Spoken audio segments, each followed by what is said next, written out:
Hola, sean bienvenidas todas las personas a Toma Única, episodio número 5. Mi nombre es Stephanie Picón Mi nombre es Julio Bedón. y hoy vamos a hablar de la película recientemente estrenada en salas nacionales Blade Runner 2049. Blade Runner es una película de ciencia ficción basada en el libro Sueñan los androides con ovejas eléctricas del autor Philip K. Dick. Esta entrega es la segunda parte.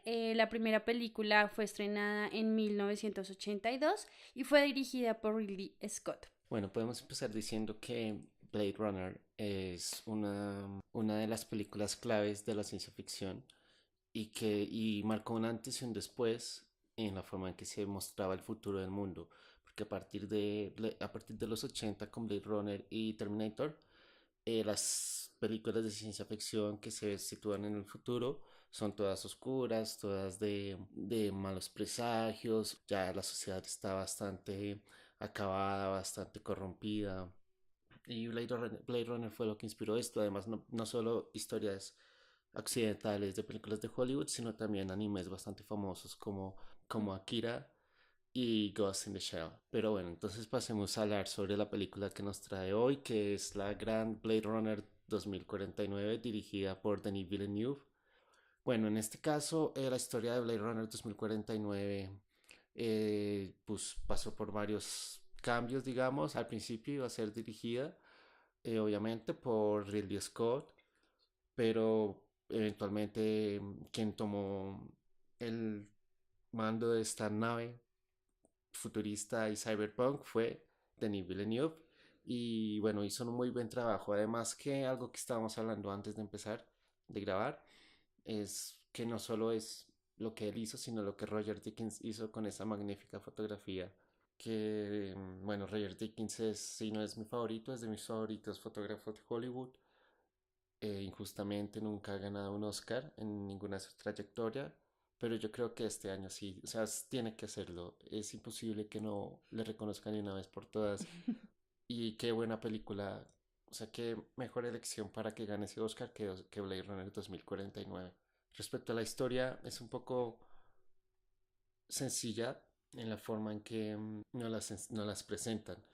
Porque me parece que aquí la película es más de personajes que de la historia como tal, porque los Hmm. temas que nos ponen ahí son bastante complejos y, e importantes para ese mundo en el que ellos están, que si los replicantes pueden tener hijos. Claro, pero igual a mí me parece que hay que, o sea, es importante para entenderla ver la primera película y también creo que incluso uno viendo las películas les queda como, o sea, quedan como vacíos importantes que puede uno como saciar un poco leyendo el libro.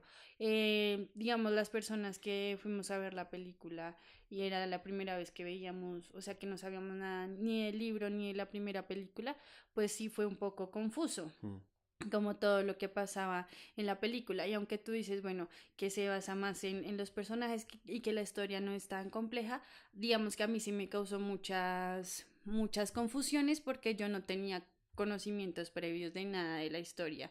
Ya obvio, pues después mirando la primera película y mirando, leyendo cosas del libro, pues uno va entendiendo, o sea, como investigando, pero de primerazo, para pues personas que no tengan como esos conocimientos, yo creo que sí fue una historia bastante confusa. Sí, a lo que voy de que es más de personajes, es que nos presentan este dilema de si los replicantes pueden tener hijos o no, pero lo dejan muy atrás. Digamos, es como lo que impulsa la trama, pero está muy al fondo porque lo que más vemos es el desarrollo de este personaje, Kay, de este detective que interpreta Ryan Gosling, sobre si él es humano o no. Él siempre se está preguntando eso y es lo que lo lleva por toda la película, además de este caso que está investigando. Y por eso la película también se puede sentir un poco lenta, un poco tediosa. Y la primera también lo es en un sentido, pero no tanto como esta. Sí, Además que es bien larga, ¿no? Como 2 horas 40. sí, casi 3 horas. Mm. Y sí, igual yo creo que acá nos vamos a estar remitiendo a la primera película por varias razones, incluso tal vez al libro en el que fue basada, pues que igual está basada en el libro, pero es una creación libre, no es que Sí, sea no, una adaptación, digamos, fiel, no. cinematográfica Ellos muy fiel. leyeron, de Ujú, hecho, se dice que ellos leyeron el primer capítulo y ujú. ya, y Sí, después inventaron lo demás. se dice que Ridley Scott lo que dice es como que leyó una partecita del libro y ya ni siquiera lo leyó completo, pero eso que leyó le sirvió para inspirarse y yo creo que de hecho incluso pues sí, lo hizo de una forma consciente como para empezar a escribir algo nuevo a partir de las sensaciones y todo el mundo que le daba el libro, pero pues no es una adaptación fiel a la historia. De hecho, hay muchas cosas que pasan en tanto pues en, bueno, en la primera película que cambian mucho de lo que es el libro, por lo menos el personaje principal de la primera película que interpreta eh, Harrison Ford. Harrison Ford, eh, pues, tiene relaciones con con un androide mujer. Eh, y en la película la muestran como una relación amorosa, o sea, como que los dos se enamoran, tanto la androide como él se enamoran. Pero en el libro lo que realmente pasa es que ella como que hace eso como estrategia para que él no la pueda matar, porque él es un cazador pues de androides y lo hace como estrategia para que, o sea, como que lo enamora digamos tiene relaciones con él por estrategia para que no lo mate, no la mate como a sus otros compañeros. En cambio, en la película ellos se enamoran y bueno, y tienen diferentes cosas que van cambiando, pero que igual la segunda película, lo que tú decías la vez pasada con otra película, con El planeta de los simios, es que esta película igual respeta la historia de Mm. la primera película y como que sigue la narrativa pues de lo que venía pasando en la primera película, los personajes, las acciones que tuvieron los personajes en la primera película tienen consecuencias para estos personajes de la segunda película, de hecho pues Harrison Ford vuelve a aparecer, entonces es bastante fiel y respetuosa de, digamos, de lo que pasa en la primera película, aunque sea dirigida por otra persona y escrita por dos personas también distintas a la primera película. Sí, igual tienen mucha carga, mucha responsabilidad por detrás, por lo que decíamos ahorita. Blade Runner es una pieza clave de la ciencia ficción moderna, una pieza clave del cyberpunk y tiene mucha gente fanática del libro y de la película que si digamos hubieran hecho esta 2049 mal, pues se les van encima, ¿no? Ujú. Pero bueno, pues aquí hacen muchas cosas bien, también, bueno, las actuaciones no me parecieron tan grandiosas, a mí no en lo personal no me gusta Harrison Ford para nada, no me parece un buen actor, pero a pesar de que tiene papeles muy icónicos como pues Han Solo y Indiana Jones, Ujú. pero no me parece que sea un buen actor para nada.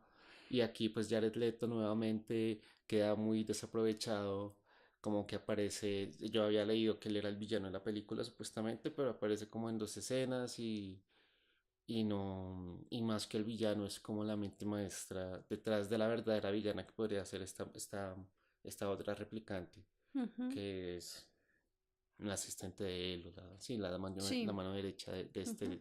de Wallace, que es el nuevo creador de replicantes. Ujú. Pero igual todo esto está rodeado de esta gran atmósfera, ¿no? De esta buena atmósfera que se consigue a través pues, de la fotografía, del diseño de arte, del diseño de los vestuarios, de la utilería, de las locaciones, De de los los efectos. efectos, obviamente, Ujú. y también de la música y del diseño sonoro, porque es muy bueno el diseño sonoro de Blade Runner 2049. Bueno, recordemos igual que hablando de la estética, Blade Runner, la primera entrega, se dice que pues es es una predecesora como película, es una predecesora de la estética cyberpunk. Y lo que creo que hace esta película, o sea, en cuanto a la estética, es también actualizar un poco eso, pero se mantiene muy fiel a la estética del Mm, cyberpunk. De sí, hecho, pues los vehículos en los que se movilizan son bastante grandes, es decir, es esta tecnología y este mundo futurista, pero que no es como la tecnología más delicada y de punta, mm, sino que son como precisamente rústica, rústica, objetos como gruesos, agresiva, sí. ajá, como agresiva. También los materiales muy Mm, metálicos, igual toda esa parte, todas esas escenas en el basurero, por lo menos, a mí me remitía mm, mucho a ese cyberpunk que usa pues el metal y las cosas rudas para, pues, y que estamos en una realidad futura, digamos, pero pues y que está también llena de tecnología. De hecho, el protagonista tiene una compañera, o sea, su compañera, su esposa, su novia, bueno, con la que vive es una un inteligencia artificial. una inteligencia Mm, artificial, pero a pesar de plantearnos todas estas cosas futuristas, pues se queda mucho con esta estética del cyberpunk. Y yo creo que esto es bastante impactante, o sea, yo creo que las cosas que más me impactó o más me causó como sensaciones en la película fue la estética de la película, como sentirme en efecto enclaustrada en una sociedad súper vigilada, eso que lo que te comentaba ahorita, que en la empresa se alumbraban como 3 metros a la redonda de donde iban pasando los mm, personajes principales, hace que tú no puedas ver más allá y que estés como todo el tiempo enclaustrado y como incluso estando al aire libre, la fotografía es súper oscura, entonces tú no sabes bien qué pasa en mm, el mundo, o sea, y creo que esto sí genera pues obvio todo este ambiente, o sea, ayuda a construir mucho ese ambiente distópico. Y bueno, y otra de las cosas que también me hacían sentir como, sí, como un poco esa sensación, como, y que creo que esta película rompe, que de hecho leyendo algunas críticas, tanto la primera como esta, rompe un poco con ese imaginario de película de ciencia ficción de acción, mm. y es que precisamente tiene un ritmo en el Sí, montaje muy sí, de lento. hecho yo estaba pensando que esta película en cuestiones de acción se queda muy corta. Tiene como dos o tres escenas corticas de acción y son unos cuantos golpes entre ellos y son como 5 minutos cada una de las 2 horas y media de la película, Ujú, porque sí, la película no es lo que no es como un blockbuster de Hollywood ujú, convencional de explosiones y persecuciones de autos y ujú. balazos y nada de eso, pero pues le aporta también eso bastante a la película, la Sí, historia que quiere contar y pues también a ese ritmo lento y un poco tedioso, tedioso, pero sí. que de no ser bueno, por la fotografía y por ese ambiente, por esa estética, pues compensa esa lentitud en el montaje, compensa esa lentitud de ese paso del tiempo largo. Ujú. Sí, que obvio también es intencionado y Sí, que claro. también le hace como homenaje a lo que fue la primera película, que también tiene un ritmo también lento, muy contemplativo también hay veces. Y también como en medio de la soledad del personaje, en su búsqueda del personaje principal, en la búsqueda que tiene por encontrarse a él mismo, por saber qué Mm, es, por definirse, por saber si siente, si no, o sea, así como en esa búsqueda de él mismo, también en esos espacios de soledad se muestra un poco esos planos un poco más contemplativos, donde la acción no es tan acelerada, el ritmo del montaje es lento, los planos sí, es exacto, son largos y como que no hay diálogos, digamos, y tú te sientas simplemente a contemplar como lo que está pasando, como cuando por lo menos salen a la lluvia. mm, Esos planos yo decía, le ponen mucho tiempo a esos planos, cuando él y la novia, el protagonista y la novia salen a la lluvia, la novia, que es mujer de inteligencia artificial, por primera vez siente que es, bueno, entre comillas, siente lo que es la lluvia, mm, son planos muy largos, sí. como que se dan el tiempo, digamos, para que para que los personajes vivan lo que es ese momento, sin afanarse porque tienen que ir a la acción, digamos que tiene que ser una película de acción y de un ritmo rápido. Entonces creo que igual esto le aporta en algunos pedazos y siento que igual este ritmo cansa un poco, digamos que es muy lento en algunos momentos, pero creo que igual le da bastante identidad a lo que es la película y a lo que es la historia. Sí, también puede ser que la historia, los puntos claves de la historia, como esta, esta duda de si Kay es el hijo de Deckard y Ujú. que después resulta que no es un hijo, sino una hija. Y como que por todo eso lo pasan un poco por encima ya al final, como que el dilema se resuelve súper fácil, súper sencillo, es como, ah, bueno, listo, yo no soy el hijo, entonces ¿quién es hija? Pues ¿quién es el único personaje mujer que apareció además de mi asistente y de esta villana? Pues la creadora de recuerdos, entonces listo, es ella, ya. Mm, Entonces mm. eso me parece que es como Sí. un punto bajo para la historia como tal, porque el dilema, lo que es ahorita, como que dejan como ese dilema tan complejo e interesante tan atrás y que lo lastiman un poco, lo Mm. dejan atrás prefiriendo contar o concentrarse en esta, eh, digamos, dialéctica de que si es humano o no es humano, que al final pues tampoco queda muy claro si, o al menos para mí no me quedó tan claro si él es humano o si él es un replicante por este caballito que él tiene. Pues a mí, bueno, sí estoy un poco de acuerdo con lo que dices del personaje femenino, que es la hija de Decker. Si hay algo ahí es lo de los recuerdos, Mm, ¿no? Como que eh, lo que yo entendí es que a ella se le enseñó, o sea, como que ella utilizó esto como estrategia para que no la rastrearan mm, fácilmente y que incluso eso es heredado pues de su padre que pues era un detective policial. Entonces, eso de guardar recuerdos originales de ella en otros androides, pues confunde la pista para hallarla y mm, saber que ella es la hija de la chica androide. Entonces, creo que ahí, pues él sabe que ella es la hija, más por una cuestión de descarte, es porque pues sabe que lo recuerda, que, o sea, como que lee que el recuerdo que él tiene en su cabeza es el recuerdo que es de ella, porque mm. pues ella llora cuando lo ve. Entonces, bueno, creo que eso va más ligado a eso que a una cuestión de descarte. Bueno, y creo que igual la película pues se mantiene fiel a lo que busca el libro y lo que busca la primera película y es esa pregunta de qué nos hace humanos.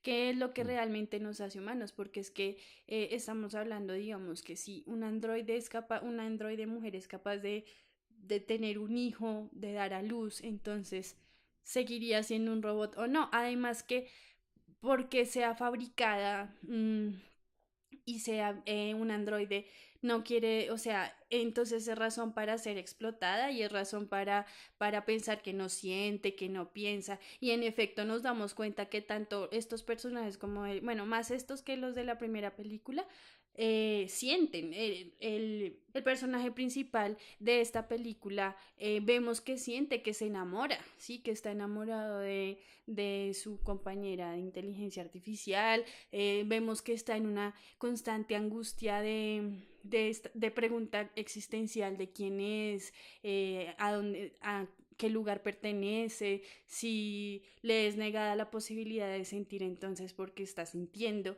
Entonces, como que gira alrededor de todo esto y también es como esa idea de Frankenstein, como de el avance científico que al final se le sale de las manos a los creadores, ¿no? El hacer, digamos, a un monstruo, en el caso de Frankenstein, que al final se le sale de las manos al científico. Entonces, es lo que pasa con estos androides y también lo que podemos ver en Alien, bueno, en muchas otras películas de ciencia ficción, donde lo creado se le sale un poco de las manos al creador y el creador intenta controlarlo. Entonces yo creo que igual a pesar de que esta película, como dices tú, es un poco también más enfocada como en los personajes, todas estas preguntas siguen ahí conteniendo lo que es la historia, o sea, siguen en el contenido de la historia, siguen todas estas preguntas existenciales. Y que pues obvio también son temores actuales. Yo creo que Mm. pues la ciencia ficción más que reflejar el futuro refleja la actualidad y refleja los temores actuales, ¿no? ¿Qué pasaría si llegamos a una sociedad donde la tecnología cree personas, androides iguales a nosotros? Entonces, ¿qué pasaría si ellos quisieran controlarnos? ¿Qué pasaría si ya no fuéramos la raza, digamos, como eso que se dice de la raza superior, o los más inteligentes, o los más fuertes, o los más... y fuéramos controlados por las máquinas que creamos? Entonces, creo que igual esta película se mantiene fiel a esas preguntas. Sí, también cabe mencionar, ahora que recuerdo que esta película viene acompañada de otros tres cortometrajes. Ujú. Uno de ellos es un anime de 15 minutos dirigido por el mismo creador del anime de Cowboy Bebop, que al igual que Akira y Ghost in the Shell fue influenciado por la original Blade Runner. En este anime nos cuentan cómo llega ese apagón del que hablan a veces en la película, de este apagón que los dejó varios Ujú. días sin electricidad, sin luz, que hizo que muchas personas perdieran sus datos de información. Y pues aquí vemos, digamos, que eso lo causó unos replicantes. Y también vemos un pequeño cortometraje que es un prólogo a esta película, que es el androide Zapper, que es interpretado por Dave Bautista al inicio de la película, cómo lo encuentran a él, que es simplemente un corto de 5 minutos donde vemos cómo él eventualmente termina perdiendo sus papeles y un policía los encuentra y ahí ahí es como sabemos de dónde, cómo llega Kay a ese primer momento de la película, que bueno, de nuevo, pues muy bellamente fotografiado, o sea, un uso, digamos, del contraste blanco y el negro, de las sombras, de la clave baja y la clave alta. También es una crítica a el discurso de la esclavitud moderna, ¿no? Como Sí. una crítica al trabajo, a la mano de obra, a esclavizar, incluso esa parte en la que tienen a los niños en el orfanato, pero realmente los tienen es como reesclavizados. Mm. Entonces es como la esclavización desde muchas formas, y también yo creo que, o sea, a mí también me remitió a esas reflexiones de nuestra relación, digamos, con los animales no humanos, hasta qué punto nos sentimos como en la capacidad, en el derecho de decidir sobre la vida, digamos, del otro ser vivo, que es distinto a nosotros, y entonces nos sentimos en la capacidad de explotarlos, de usarlos como trabajo, porque lo que hacen con estos androides es eso, Mm. son... em, seres diseñados para servirle a las personas, y son explotados, son tratados re mal, y lo ven como muy, como esa es su función de vida, esa es su función de vida, esa es la función de vida que les damos, y así los tratamos, sin importarles si piensan, si no piensan, si sienten, si no Sí, es sienten. que esa es, digamos, una de las críticas originales que hace tanto esta como la película original del 82 sobre las corporaciones, sobre la Tyrell Corporation, que crea estos androides para lo que tú dices, como esclavizar, para que sean su mano de obra, los que hagan el trabajo duro por ellos, y que aquí se repite de nuevo con los Nexus 8 y así. Y también la visión de una sociedad, como decíamos al principio, muy controlada, muy vigilada, ¿no? Como que se siente acá en todo Mm. momento que es una sociedad que está en permanente control, de unas pocas personas, que incluso lo podemos relacionar con los avances tecnológicos actuales, ¿no? Como que igual toda nuestra información puede estar en las redes sociales, y cualquier persona puede llegar a hackearnos la cuenta y Mm. acceder a un montón de información privada, de una forma mucho más sencilla que antes. No sé, antes uno se escribía a través de cartas, bueno, no sé, eran otras dinámicas, pero actualmente también como esa paranoia de sentirse vigilado en todo momento que pues se refleja en esta película también bastante. De hecho, es re fuerte la parte en la que él está yendo a investigar sobre el niño androide, el niño que nació del androide, y vemos cómo lo están vigilando desde el cielo, esta Mm. señora, digamos, la villana de la película. Entonces, sí, yo creo que también explora en ese miedo que también es un miedo actual. Bueno, para ir cerrando, podemos hablar del bueno, el malo y el feo de la película de hoy, Blade Runner 2049. Pues el bueno es obviamente pues Roger Dickens con su hermosa fotografía y además que no solo visualmente es bonito, sino lo que tú dices, como que le aporta al, a la, al ambiente, a la trama un poco también, a esta psicología interna de los personajes y de este mundo en donde se ubica esta historia. El malo podría ser de pronto que a mí me parece que la trama como tal, esa duda compleja de si los androides pueden tener hijos y si eso los deja de hacer replicantes o no, se queda muy atrás sobre y le dan más prominencia a este dilema personal de Kay si es un androide o no. Y el feo, pues bueno, es un feo un poco ambiguo porque el feo sería el próximo año si no le dan el Oscar a Roger Dickens. Ese sería el feo. Listo, para mí el bueno de la película es la indagación hacia esa pregunta de qué es lo que nos hace humanos y todos los temas como morales y filosóficos por los que pasa en general la trama de la historia. Em, el malo de la película sería un poco Ryan Gosling, pues creo que a mí las actuaciones de él no me impactan tanto porque las maneja de una forma muy similar, ¿no? Y no es tan expresivo, en la mayoría de sus papeles no es tan expresivo, entonces creo que ese sería un poco el malo de la película.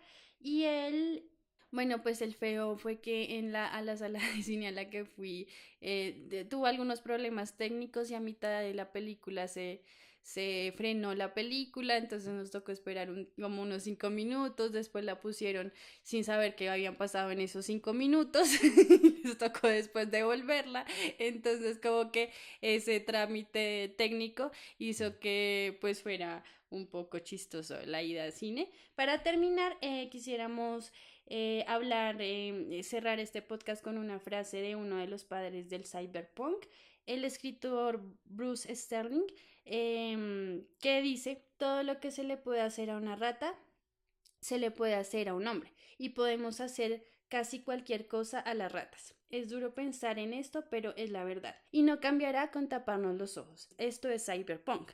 Entonces, con esta frase terminamos un poco para la reflexión de cómo nos relacionamos con el otro, quiénes son los conejillos de Indias en nuestra sociedad actual y en las historias de ciencia ficción y pues particularmente en esta gran película, y los invitamos a que vayan a verla y a que nos digan en sus comentarios qué opinan sobre la película, la estética, la historia, los personajes, y que nos escuchemos en el próximo podcast. Chao. Chao.